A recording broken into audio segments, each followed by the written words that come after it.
ndambuye amaboko ngushimira mana witeye ejuru kubw'ibitangaza byawe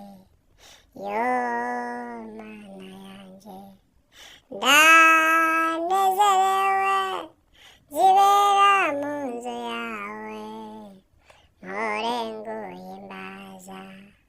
zibera mu nzu yawe mpore nguhimbaza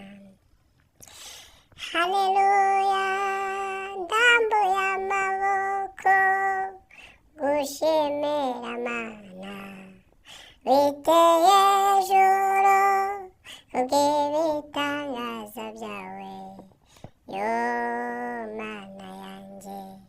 ndanezerewe zibera mu nzu yawe mpore nguhimbaza zibera mu nzu yawe mpore